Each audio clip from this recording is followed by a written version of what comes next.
तुम यहाँ क्या कर रहे हो, और वहाँ तो हथियार सामने आ चुका है। वो उन्हें एहसास दिलाते हैं और वो कहते हैं बस अल्लाह के वास्ते आप एक दफ़ा मेरी मदद कर दें। मतलब बाबा बदरुल इस्लाम से भी बड़े दादा जान निकलते, वो सुरमे की शीशी देते और अली साहब जो ही वो सुरमा उठने के बाद लगाते थे, उन्हें तो सारे जो खेमे वो दिखाई देते हैं। और अचानक से आज़र जो है वो चमकी के पास आ जाता है और वो खामोशी से देख रहा होता है। अली को ज़मीन पे लिटाते, ओ भाई तुम जिन्नो, तुम 1 मिनट में फूंक मारो या जो तुम्हारा जी में आए करे जला के भस्म कर दो।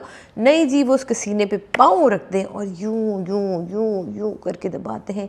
इतनी देर में नादिया फिल्मी अंदाज में अली कह के वो फेंकती हैं हथियार, जो कि अली नहीं पकड़ते, जनाब आज़र भाई पकड़ लेते हैं। और आज़र भाई यूं यूं करते हुए यहाँ की हाइप को आपने पैरों के तले नीचे लाके यूं कुचला है, ऐसे कुचला है। अस्सलाम वालेकुम जी, मैं हूँ सादिया इमाम और आप देख रहे हैं मेरा YouTube channel drama industry with Sadia इमाम। अब तक अगर आपने सब्सक्राइब नहीं किया तो फ़ौरन से पहले सब्सक्राइब कर लीजिए, लाइक कीजिए, शेयर कीजिए और बेल आइकॉन का बटन दबा दीजिए ताकि हमारी जो भी वीडियोस अपलोड होती हैं वो फौरी तौर पर आप तक पहुंच चुके। अच्छा जी, मैंने तो सोचा कि इससे पहले कि बहुत देर हो जाए, मुझसे रहा ही नहीं गया, क्योंकि मेरा कुछ ड्रामे होते हैं ना आपके बहुत फेवरेट होते हैं और आप उनको फॉलो कर रहे होते हैं, लेकिन जब उनके साथ कुछ सत्यानाश करता है तो फिर आपके अंदर ना बर्दाश्त का मादा जो है ना वो कम हो जाता है। बिल्कुल यही हुआ मेरे साथ जिनकी शादी उनकी शादी को लेकर, जिसको लिखा है सैयद नबील ने,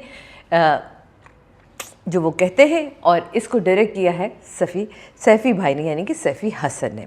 अच्छा जी, एपिसोड शुरू हो गए कि नादिया की किताबों का नंबर्स को देखना और तस्वीरें खींचते रहना और अली का एकदम से नाश्ते हुए निकलना, वहाँ फैमिली का बैठ के खाना खाना। तो मुझे तो ये बहुत ही ऑड लगा कि एकदम से बड़ी अच्छी फैमिली और एकदम से ये सारी चीज़ें थोड़ी ओवर लगी मुझे ये चीज़ें। ठीक है, फिर जी दूसरी तरफ चंगेज़ चाचा का असद को बुलाना, असद को दिखाना वो तावीज़ जो कि अब तक नादिया ने नहीं पहना, असद का ज़ारा को बुलाना, ज़ारा का अली को बुलाना, अगेन पूरी फैमिली का बुलाना, और अली फिर मोहब्बत में भागा भागा जाता है कि अरे मेरी जान तुमने तो ये तावीज़ ही नहीं पहना। तो वहाँ वो खुल जाता है जैसे वो तावीज़ डालता है, वो कड़े का टूटने से आप ये सोचिए कि ज़ारा जो कि जिन्नातों में से नहीं है, लेकिन उसको पता चल गया कि ये जो कड़ा था ये यकीनन कोई जादुई कड़ा था। देखो जैसे ही तुमने इसको तावीज़ पहनाया ये तो कड़ा टूट गया। और इतनी अच्छी राइटिंग सैयद नबील, इतने पावरफुल जुमले दे दिए, मैं तो मर ही गई। शर्म करें यार, इतने अच्छे ड्रामे के साथ उसकी सेकंड लास्ट एपिसोड में आपने क्या किया उसके साथ, मत मार के रख दिए उसकी सेकंड लास्ट और लास्ट एपिसोड की। इंतहाई गुस्से में इस वक्त मैं मौजूद हूँ क्योंकि मैं इसकी फ़ैन हूँ और मैंने इसको देखा है। सो इसलिए आज आपको ये वाली बातें मेरी तरफ से बर्दाश्त करनी पड़ेंगी। देन वो कंगन का टूटना, अली की याददाश्त का वापस आना और अली का एकदम से फिर पागल हो गया, मुझे तो खुशी टूटनी, खुशी खुशी खुशी। मुझे एक चीज़ समझ नहीं आई इस सारे उसमें, वो बाप की वसीयत, बाप से मोहब्बत, ये सारी कहाँ गई थी चीज़ें। मोहब्बत इतनी हावी हो चुकी होती है कि इंसान भूल जाता है कि आप उस जो हथियार है उसके बगैर आप कुछ नहीं कर सकते। एनीवे जी वो चले जाते हैं, यहाँ नादी का फिर भां भां करते हुए रोते हुए जाना और कहना मैं इसे बदला लेके रहूँगी। जी बदला कैसे लेना है, हम जी वो दोबारा पहुँच जाते हैं सारे पहेलियों को ढूंढते हुए। तो बड़ी इंटेलिजेंट फैमिली है। मैं कहती हूँ असद, अली और ज़ारा भाभी को तो इनके पाँव धो के पीने चाहिए, क्योंकि इनके घर के सारे मसले तो नादिया और उसकी माँ ने हल किए, वरना इन लोगों में तो ना इतना तप्पड़ था कि ये काम कर सकते, ना ही इतने इनके अंदर वो थी तेज़ियाँ, ना ही इनको समझ आनी थी कि ये पहेलियाँ हल कैसे करनी है। तो बेटे तुम जेंजी आजकल के जितने हैं ये तो बड़े ही कमाल काम करके तुमने इतनी मुश्किल पहेली को और 12 पहेलियों के 12 स्टार्ट के नाम लेके तुमने उसको हल भी किया और जाके वो बिस्मिल्लाह पढ़ के वो निकाल भी लिया और वो खंजर लेके देन हम कट करते हैं कि जी अली जो है वो बाबा बदरुल इस्लाम के पास बैठा है और वो उन्हें बताते हैं कि जी बेटा मैं तो कुछ नहीं कर सकता, वहाँ मुझसे भी ज़्यादा ताकतवर चीज़ है, लेकिन मैं तुम्हें एक इमाम ज़ामिन बांधूँगा और एक अकीक की अंगूठी दूँगा। वो जब चमके तो समझ आना कि तुमने किस रास्ते पे जाना है और ये इमाम ज़ामिन जो है तुम्हारी हिफाजत करेगा। खैर वहाँ पहुँचना, असद का हवेली में परेशान होना, असद को ज़ारा फिर अगेन, असद तो बिल्कुल ही यहाँ से ना फारिग आदमी दिखाया है। अरसलान मुझे समझ नहीं थी, आपने बोला क्यों नहीं कि भाई मेरे पास भी कोई ब्रेन नाम की चीज़ है, मैं सोच सकता हूँ, लेकिन नहीं, आप नहीं सोचे इस पूरे ड्रामे में। या तो आप लूडो खेल रहे थे या फिर आप अपनी बीवी की सुनते हैं। वो कहती है असद आप सोचते क्यों नहीं कि अगर आप अली की जगह होते तो आप क्या करते। फिर असद साहब सोचते हैं अच्छा मैं किसी ऐसे के पास जाता जो मुझे रहनुमाई करता। ओह बाबा बदरुस्लाम, बाबा बदरुस्लाम का तो मेरे पास एड्रेस ही नहीं है। यानी कि उस शख्स का आपके पास एड्रेस नहीं है जिस शख्स ने आपके घर में आके हिसार बांधा, जिस शख्स ने आपको तावीज़ दिए, जिस शख्स ने आके आपके यहाँ जिन की बच्ची को आपके सामने जाहिर किया। तो मतलब ऐसे शख्स का तो सबसे पहले हम नंबर, हमारे तो कोई भी हेल्प करता है तो हम सबसे पहले कहते हैं यार कोई कांटेक्ट नंबर दे दे, कोई ऐसी चीज़ कि अगर आपसे खुदा ना खासा फौरी रब्ता करना पड़े, कोई मुश्किल आ जाए तो कैसे करेंगे।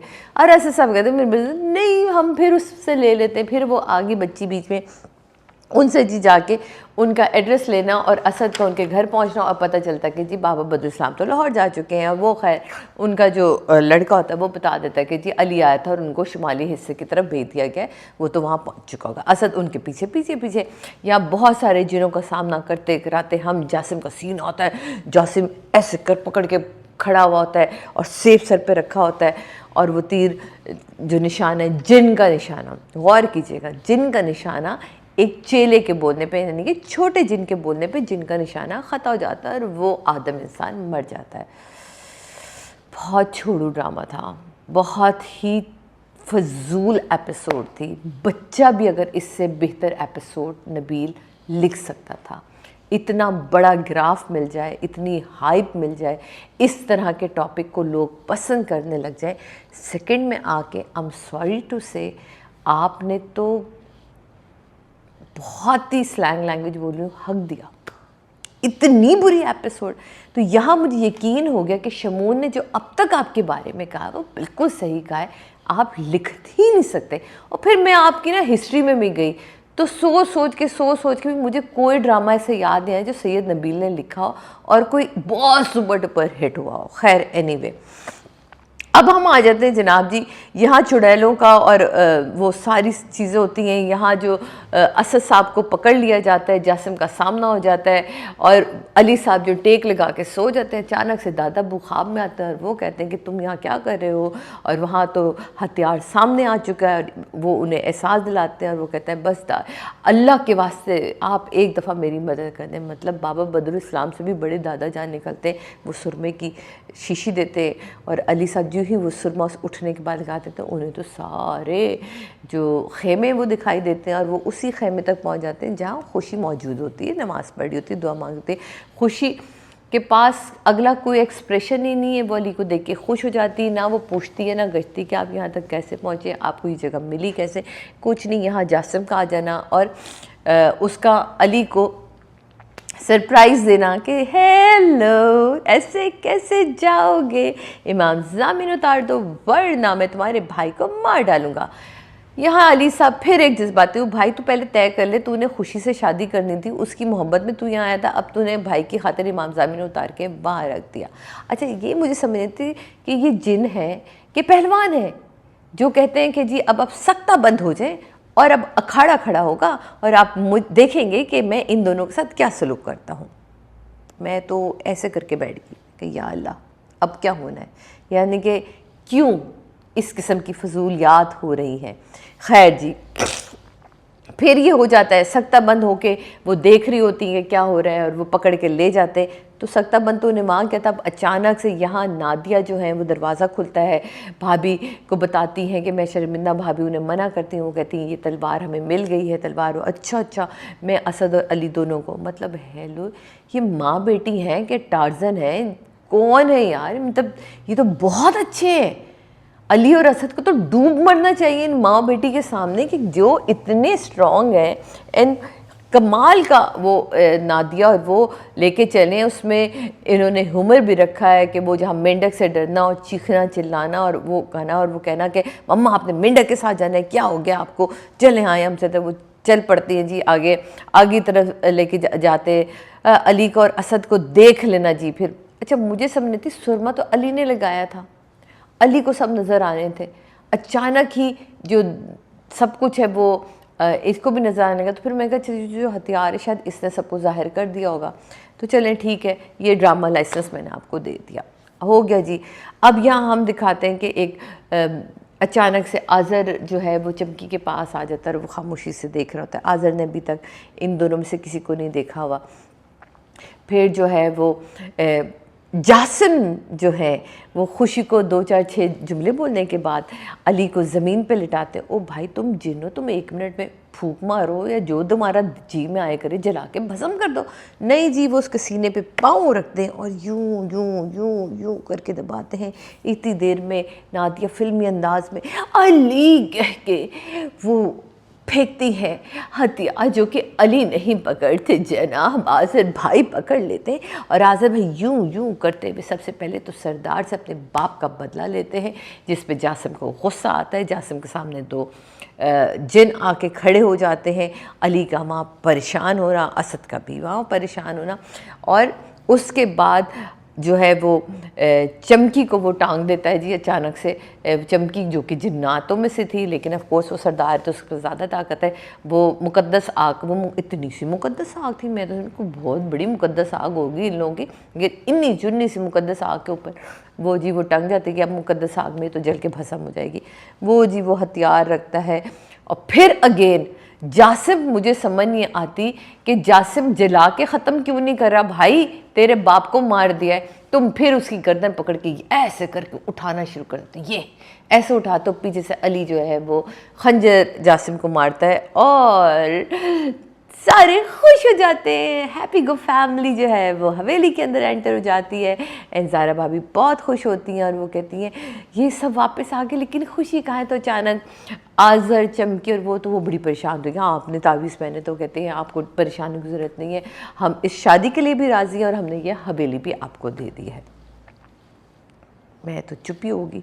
मेरी बेटी कह रही थी मम्मा ये क्या है, ये तो वो कहानी है जो आप मुझे सुनाती हो, और एंड पे जो है वो राजा रानी जो है मिल ही जाते हैं। तो मैंने कहा बेटा यहाँ भी यही राजा रानी थे जिन्होंने मिलना था।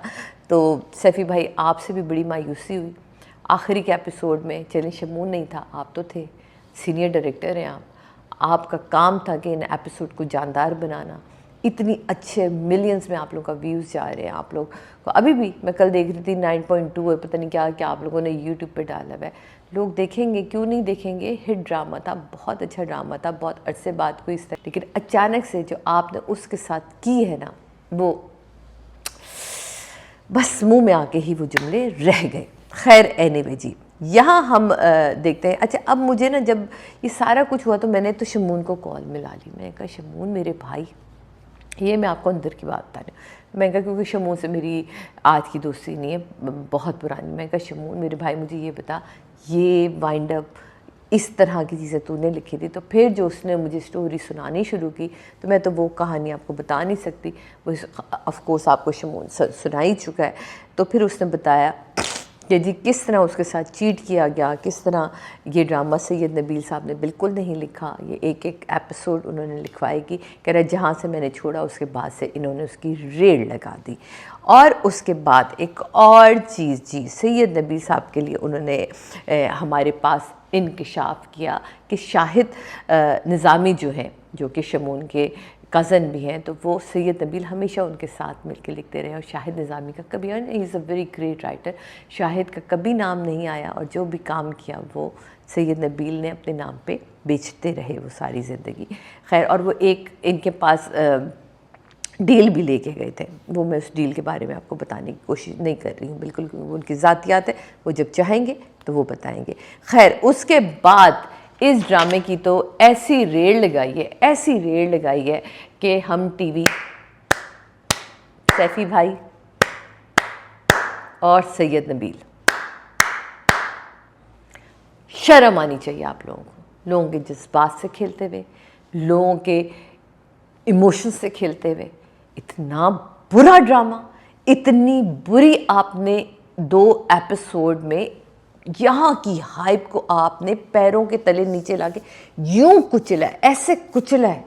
बच्चों वाले बच्चों वाली चीज़ें थीं, वो खैमों का दिखना, वो सारे VFX कहाँ चले गए थे, वही मुझे समझ नहीं आती कि कोई इतने खूबसूरत वो शॉट कितना खूबसूरत है जहाँ आज़र और चमकी खड़े होते हैं और वो कहते हैं कि मुझे आज पहली दफ़ा इंसानों से हमदर्दी आनी शुरू हुई है और ये हुआ और वो हुआ, कितने अच्छे लोग हैं। अच्छा, और अगेन एक और बात जहाँ वो कहता है हम कैसे आ सकते हैं यहाँ, तो वो कहता है नहीं जी हम आपको इजाज़त देते हैं। ओ भाई तुम तो जिनो, तुम तो फुर करके अंदर चले जाओ। नहीं, वो भी पैदल पहियाँ पहियाँ चल के अंदर जाते हैं तमीज़ से। फिर रिश्ते की बात हो रही थी, फिर वो फजूल सी रसूमात और ये वो, तो वो मुझे लगा कि ये सीन बढ़ाए गए। कुछ नहीं था करने को, तो आप लोगों ने कहा कि यही कर लेते हैं। अब इसको कैसे करें, क्योंकि वाइंड अप तो आप लोगों के पास था ही नहीं। बहुत बुरा वाइंड अप था। सहर जितनी प्यारी है उतनी प्यारी आई नहीं इस ड्रामे में, इन 2 एपिसोड में ख़ास तौर पे। और दुल्हन वाले में तो वो बेटे आप देखो, आपका माथा छोटा इतना बड़ा, आपने टीका लगा लिया, तो कुछ चीज़ों का एज एन आर्टिस्ट ख़ुद भी ख्याल रखना पड़ता है। अगर इन लोगों ने मत मारनी थी तो आप लोग तो अपनी मत को ठीक रखते हैं ना। लेकिन एनीवे, मैं आप तमाम आर्टिस्टों से भी मेरा गिला है कि इतना अच्छा ड्रामा देखते करते करते करते टू द पॉइंट जुमले लेते लेते लेते अचानक 2 एपिसोड्स को ऐसा लगा है जैसे कोई ट्रेन चल पड़ी है और वो धमाका हो गया। माजरत के साथ 00000 नंबर है इसमें। आप सबके इंतहाई बुरी एपिसोड थे दोनों, और बहुत दुख के साथ एक बेहतरीन ड्रामे की डाइन वाला हाल किया आप लोगों ने ऐसा हाल किया कि बहुत सारों के ड्रामों के मेरे पास मिसाल हैं, लेकिन इससे बड़ी मिसाल मेरे पास थी नहीं। तो मैंने कहा आपको यही दे के मैं कह दूँ कि इतना बुरा इस 2 एपिसोड में आपने कर दिया। And Nadia, you are too good बच्चा रोमैसा, लव यू। तुम बहुत आगे जाओगी, बहुत बेहतरीन काम करती हो, टू द पॉइंट काम करती हो। किसी आर्टिस्ट की गलती नहीं है, ये जितनी भी गलती है सैफ़ी भाई आपकी है और राइटर की है। सैफ़ी भाई आपको स्टैंड लेना चाहिए था, आपकी एपिसोड्स दोबारा लिखवानी चाहिए थी, आपने नहीं लिखवाई, आपकी गलती है। अब आप इसकी जितनी सेलिब्रेशन मनाना चाहें, मेरी तरफ से 12 मंजिला केक काट दें, लेकिन मेरे लिए ये ड्रामा माइनस में है। इजाज़त दीजिए सादिया इमाम को। अगले ड्रामे के साथ, अगले ड्रामे के रिव्यू के साथ आपसे मिलेंगे। ये था जी जिनकी शादी उनकी शादी की दोस्त, यानी कि second last and last episode का रिव्यू। मिलते हैं अगले एपिसोड में। अल्लाह हाफ़िज़।